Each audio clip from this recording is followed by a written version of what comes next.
Hello everyone, and a warm welcome to our class on human factors, Part 2. In this course, we're delving into a critical subject, the intersection of human factors, system reliability, and risk assessment. We'll move beyond the basics of human-machine interaction to explore the deep and often hidden causes of incidents and accidents. Specifically, we'll focus on human error and quantitative human reliability analysis, HRA. This is where we learn to quantify the human element in complex systems. We'll explore the various classifications of human error, from simple slips and lapses to complex knowledge-based mistakes. We'll also examine powerful analytical tools that allow us to move from a qualitative understanding to a quantitative assessment of human reliability. Our journey will cover foundational concepts, real-world case studies, and practical methodologies used by safety professionals. By the end, you'll have a comprehensive understanding of why human factors are not just a design consideration, but a cornerstone of modern safety management. So, let's begin this exploration of the human element in system reliability. Let's begin with a fundamental concept, human error. Simply put, human error is a deviation from a norm, a rule, or a procedure. It can be as small as forgetting to save a file, or as serious as skipping a safety check in a chemical plant. From an engineering perspective, we study human error for two main reasons. First, through accident investigation, looking back at what went wrong to prevent it from happening again. Second, through hazard assessment, looking ahead to predict where human mistakes are most likely to occur. Design plays a critical role here. Good design aims to improve the work situation and make it harder for people to make mistakes. On the other hand, assessment evaluates the potential for human error in situations that already exist. The takeaway is this: human error assessment isn't about blame. It's about understanding people, their work environments, and building systems that support success. Now, let's break human error down into specific categories, starting with slips and lapses. A slip happens when the intended action is not what gets executed. For example, typing the wrong password even though you know the correct one. The plan was right, but the execution failed. A lapse, on the other hand, is when an intended action is never carried out, usually due to memory failure. For example, forgetting to tighten a valve after inspection. Nothing was done incorrectly, the action simply wasn't done at all. These errors are especially common in repetitive, routine tasks, where habits dominate and attention may drift. Designing systems with reminders, checklists, or alarms can greatly reduce slips and lapses. We already talked about slips and lapses, let's move on to another category of human error, mistakes in violation. Unlike slips and lapses, which are failures of execution or memory, mistakes are failures in planning or judgment. In other words, the decision itself is wrong, even if the action is carried out perfectly. For example, imagine a doctor who diagnoses the wrong illness. The treatment may be delivered flawlessly, but it's for the wrong condition. Or consider an operator in a control room who misinterprets an alarm and shuts down the wrong system. The problem wasn't the action, it was that the underlying plan was flawed. Mistakes often arise when people don't have the right information, when their training is incomplete, or when the situation is too complex for quick, accurate decision-making. That's why reducing mistakes isn't about blaming individuals, it's about strengthening the system. We can do this with better decision support tools, clearer information displays, and robust training programs that prepare workers to handle unexpected or high-stress scenarios. Now, let's contrast mistakes with another type of human error, violations. Unlike slips, lapses, or mistakes, which are usually unintentional, a violation is a deliberate deviation from a standard procedure. For example, bypassing a safety guard to save time, or skipping a checklist step because it feels unnecessary. But it's important to recognize that violations don't always come from carelessness or recklessness. In many cases, they stem from work pressures, unrealistic rules, or even cultural norms within an organization. If workers feel they can't meet production goals without cutting corners, violations become normalized. Currently, there's no fully developed model for predicting violations the way we can with other errors, so they are treated separately. But we do know one thing. Reducing violations requires more than discipline or punishment. It requires strong management, realistic procedures, and most importantly, a culture that supports doing things the safe way, even under pressure. So, whether we're addressing mistakes or violations, the focus is the same: build systems and organizations that help people make the right choices and support them in following safe practices consistently. When ergonomists assess human error, they often focus on three things: the skill involved, how that skill is acquired, and how it changes under stress. Interestingly, human performance follows a curve when stress is involved. At moderate levels of stress, performance can actually improve, people become more alert and focused. But once stress passes a certain threshold, performance declines sharply. Think about a surgeon in an operating room. A little bit of pressure keeps them sharp. But overwhelming stress, say, an unexpected complication, can lead to mistakes. The same applies to pilots, firefighters, and even everyday workers under tight deadlines. This approach reminds us that assessing human error means looking at both the task itself and the conditions under which it is performed. Skills don't exist in isolation, they interact with stress, fatigue, and environment. There are two main approaches to assessing human error: qualitative and quantitative methods. Qualitative methods are about identifying situations where errors are likely. For example, if a control panel has look-alike switches, we can predict a high chance of someone pressing the wrong one even if we can't assign an exact number. Quantitative methods, on the other hand, assign numerical values to error likelihood. This is where human reliability analysis, or HRA, comes in. For instance, we might calculate that an operator has a 1 in 100 chance of missing an alarm under specific conditions. That number can then be factored into a larger system risk assessment. The truth is, we need both. Qualitative analysis gives us insight into where errors might occur. Quantitative analysis gives us measurement we can use in safety models. Together, they allow us to both understand and manage human error. One of the most useful tools in human error assessment is the work situation framework. This framework models human error by looking at not just the task itself, but also the factors that influence performance: ergonomic factors like workspace design, cognitive factors like memory load, and organizational factors like procedures or culture. The focus isn't necessarily on explaining why an error occurred at a deep psychological level. Instead, the goal is to identify and measure the strength of influencing factors. For example, is a task more error-prone because the environment is noisy? Or because instructions are unclear? Or because the organization rewards speed over accuracy? By mapping these influences, we can make more targeted changes, redesigning equipment, clarifying procedures, or improving training. When it comes to analyzing human reliability, there are two broad approaches: decompositional and holistic. The decompositional, or reductionist, approach breaks a task into smaller elements.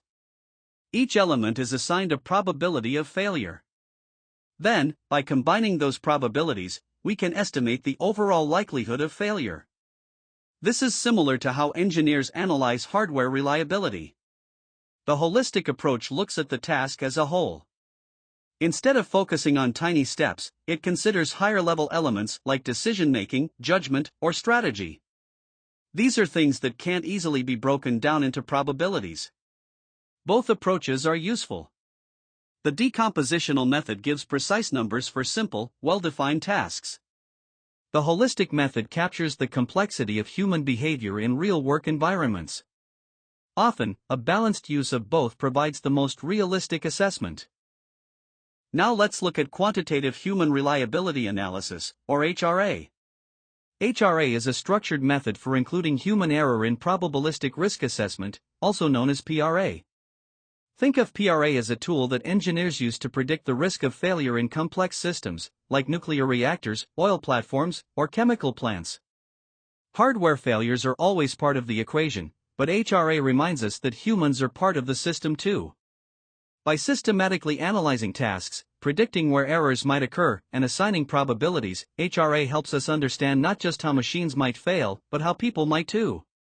In short, HRA complements hardware analysis. Together, they give us a complete picture of system reliability: machines plus humans, working together. One of the earliest and most influential HRA methods is THERP, or the Technique for Human Error Rate Prediction. THRP was developed at Sandia National Laboratories and became the first systematic way to estimate human error probabilities. Initially, it was used for relatively straightforward assembly tasks, things like checking whether a technician tightened bolts in the right sequence. But over time, THRP was expanded to cover process control tasks, particularly in the nuclear industry. Imagine operators monitoring reactor control panels. THRP allowed analysts to model their actions step by step, predict where errors might occur, and assign probabilities to each action. THRP was groundbreaking because it showed that human reliability could be quantified and modeled, just like hardware reliability. It became the foundation for much of modern HRA. To make THRP practical, researchers developed the HRA Handbook. This handbook is a comprehensive guide for applying human reliability methods within a probabilistic risk assessment. At its core, it uses THRP, but it also includes extensions such as the time reliability correlation method, which we'll talk about later. What makes the HRA Handbook valuable is that it gives analysts not only the theory, but also the tools and step-by-step methods to actually model human performance. For organizations in high-risk industries, this handbook has been a go-to reference for decades. It turned human error analysis from something abstract into a structured, repeatable process. So, how does HRA actually work in practice? The overall process begins by identifying human tasks within the main probabilistic risk assessment. For example, in a power plant model, this might include tasks like detecting an alarm, switching a valve, or following emergency shutdown steps. Once the tasks are identified, analysts then assess the reliability of performing those tasks. This means assigning probabilities to both successes and failures, considering the conditions under which people are working. The strength of HRA is that it integrates seamlessly into larger system models. Rather than treating humans as unpredictable or unquantifiable, it provides structured estimates that engineers can use in their risk calculations. One of the most powerful features of THRP is the event tree. An event tree is a diagram that maps out a sequence of actions and possible outcomes. Think of it like a branching path. At each step, the operator either succeeds or fails, and each outcome leads to a different branch. For example, imagine an operator must first recognize an alarm, then locate the correct switch, then activate it. If they fail at the first step, the later steps may never happen. If they succeed, they move on.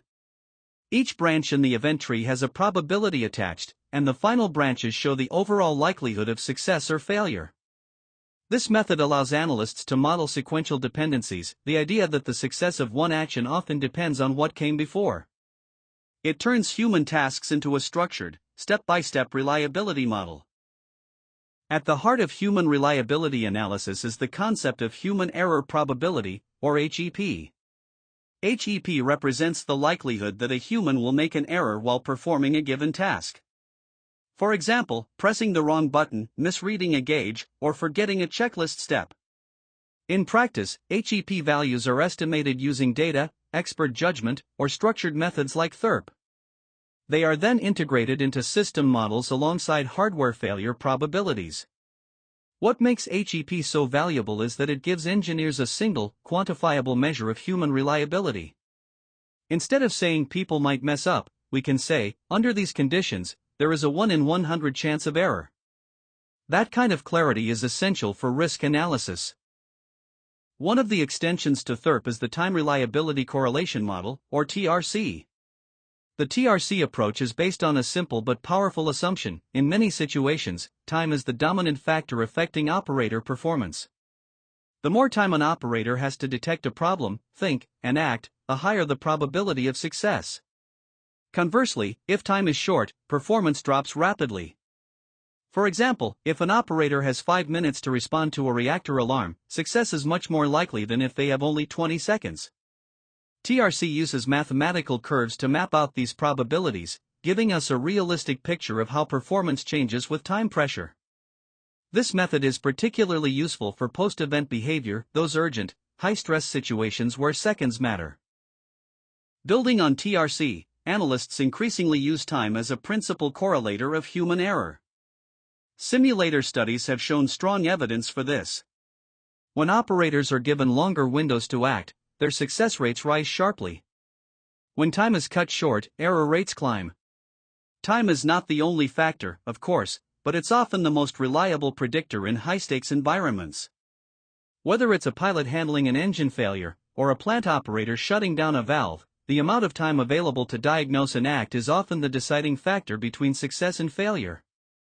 This insight helps designers and engineers think proactively. How can we structure alarms, procedures, or automation so that operators always have enough time to succeed?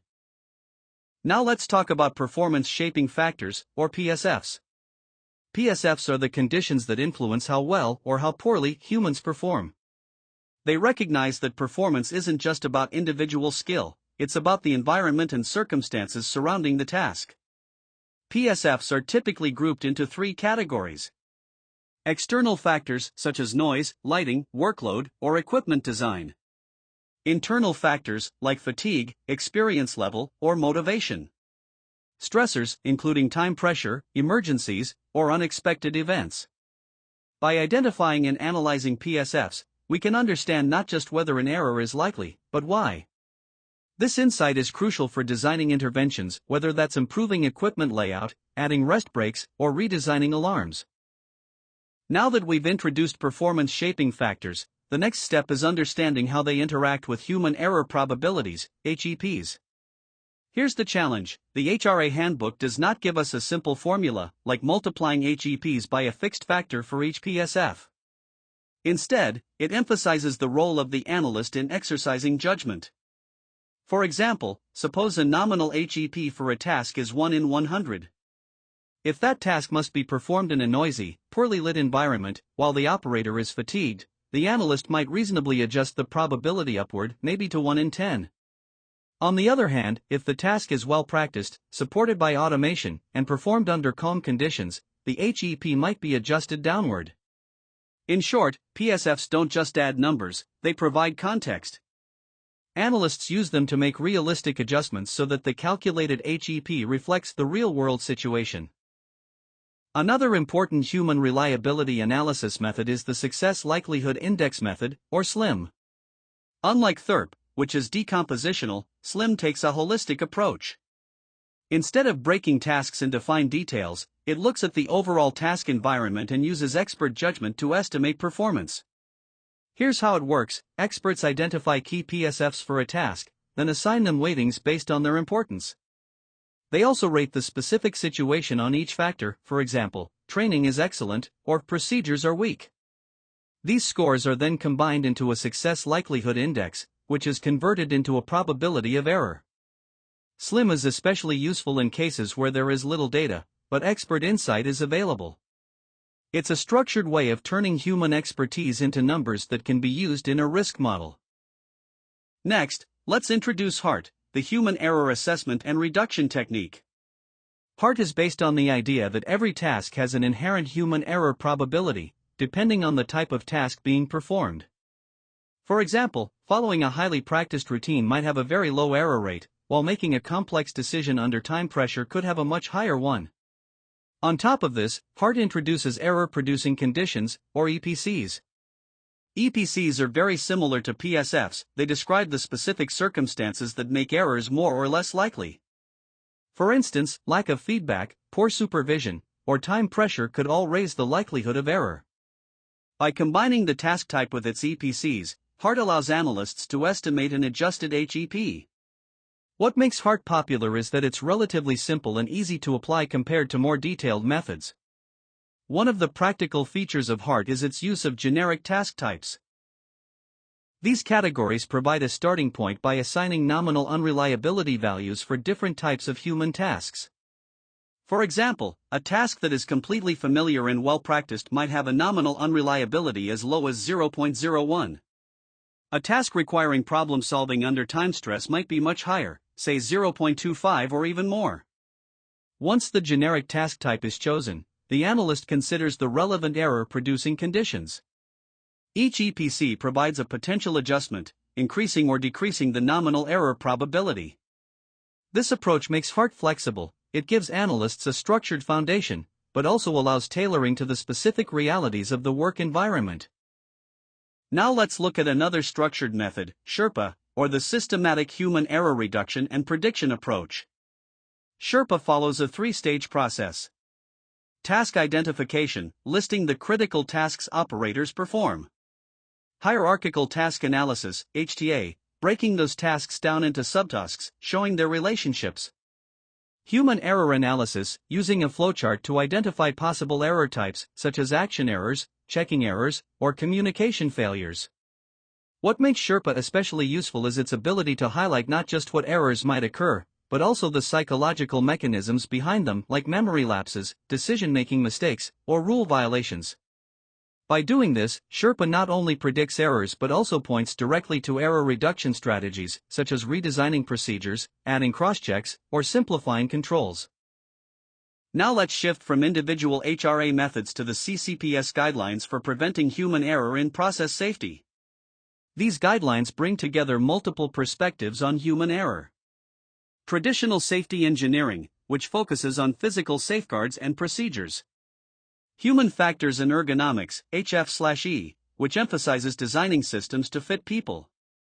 Cognitive engineering, which looks at how people think, decide, and react under pressure. And socio-technical systems, which recognize that people are always working within larger organizational and cultural structures. A key principle here is the idea of system-induced error. Rather than blaming individuals, CCPS encourages us to look at how the work situation, equipment design, workload, management, even culture, creates the conditions for error. In other words, errors don't happen in isolation. They are shaped by the system in which people operate. The CCPS guidelines also describe practical methods for predicting and reducing human error.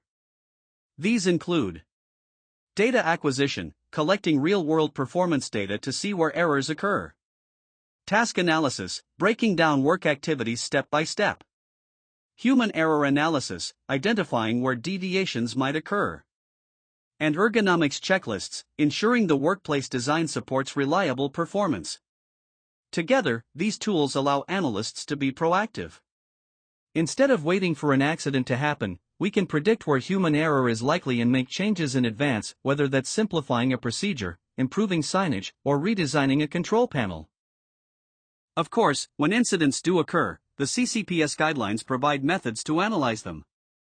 Some examples include the causal tree method, which traces back from an incident to contributing factors. MORT, management oversight and risk tree, which highlights weaknesses in management systems. STEP, sequentially timed events plotting, which maps events in time to reveal error pathways. And root cause coding, which categorizes underlying issues.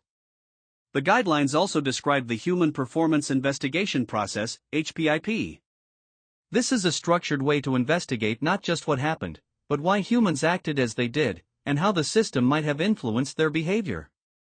These methods turn incidents into learning opportunities. By carefully analyzing errors, we can prevent them from repeating. Prediction and analysis are important, but what about long-term prevention? That's where error reduction programs come in. A successful program is not just a technical exercise, it requires management support and culture change.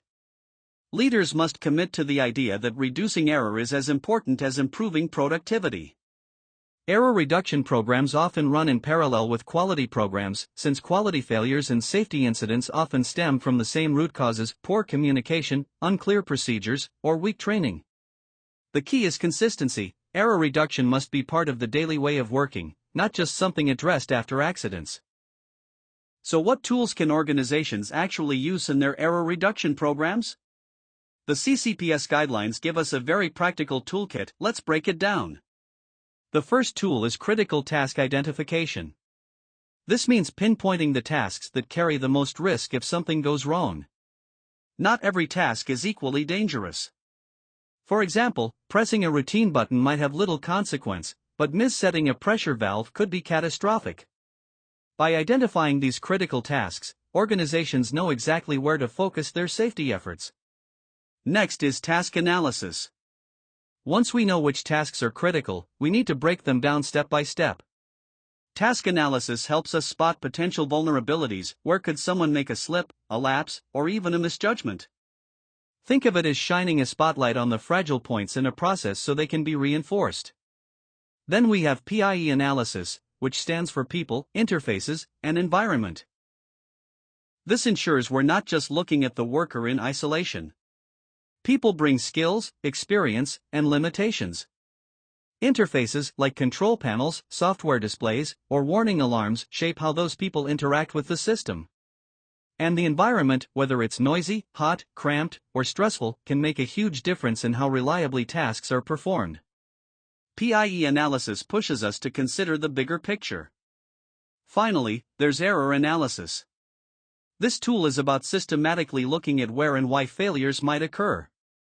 It asks, what kinds of errors are likely here?